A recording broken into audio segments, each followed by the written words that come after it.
Hello, আসসালামু আলাইকুম। আমি Dulali Sajia from nature life with Dulali Sajia. এখানে আমি 1 কাপ মুগ ডাল নিয়ে নিয়েছি। মুগ ডালগুলিকে একটু ভালো করে ভেজে নিব বা টেলে নেব।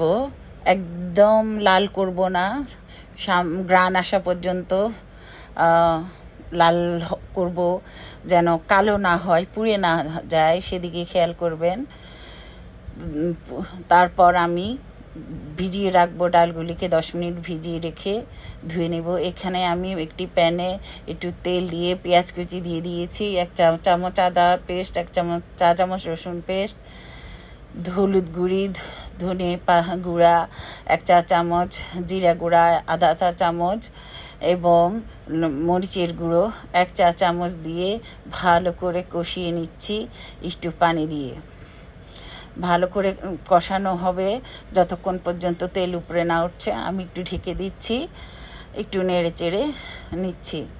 তো আপনারা কে কোথা থেকে দেখছেন অবশ্যই, যদি লাইক বাটনটা প্রেস না করে থাকেন, লাইক বাটনটা অবশ্যই প্রেস করে দিবেন। আর এখানে আমি প্রায় হাফ টমেটো স্লাইস করে রেখেছি, সেই টমেটোটাও দিয়ে দিচ্ছি। টমেটোটাও কষানো পর্যন্ত আমি ঢেকে রাখবো একটু। তো বন্ধুরা, যদি আমার রান্নার কোথাও কোনো অংশ ভালো লেগে থাকে অবশ্যই সুন্দর করে কমেন্টস করবেন, এবং বেশি ভালো লাগলে আমার রেসিপিটি শেয়ার করবেন। আশা করি আপনারা ধৈর্য ধরে এই পুরো রেসিপিটা দেখবেন। আমি খুবই অথেন্টিক এবং সহজ এবং মজার একটা রেসিপি বানাচ্ছি, যেটা আপনারা ভাত রুটি যে যেটা দিয়ে চান আপনারা খেতে পারবেন। দেখুন কতটা সুন্দর হচ্ছে রান্নাটা, ভালো করে তেলগুলি উপরে উঠে এসেছে।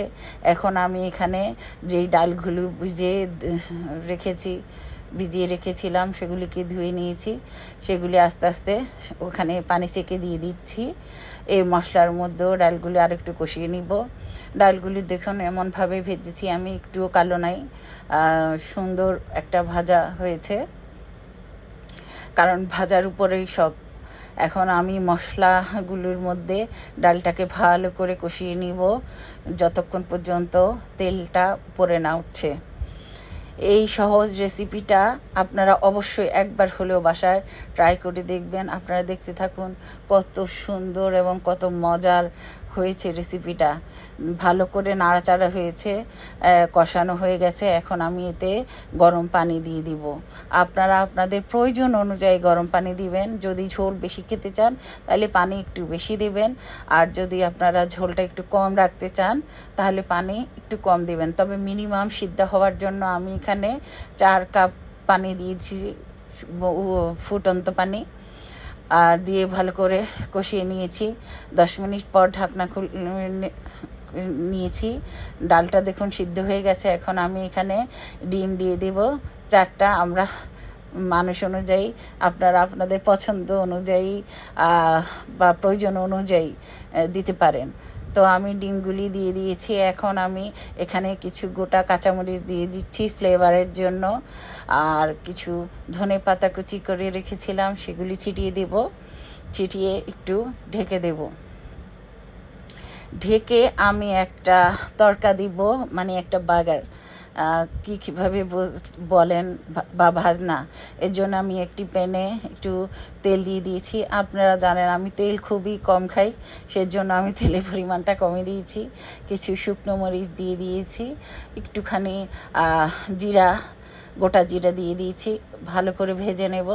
ভেজে আমি একটু পেঁয়াজ কুচি এবং একটু রসুন কুচি দিয়ে ভালো করে নেড়ে চেড়ে তরকাটা রেডি করে নেব। এভাবে এই তরকাটা আপনারা চাইলে ঘি দিয়েও করতে পারেন।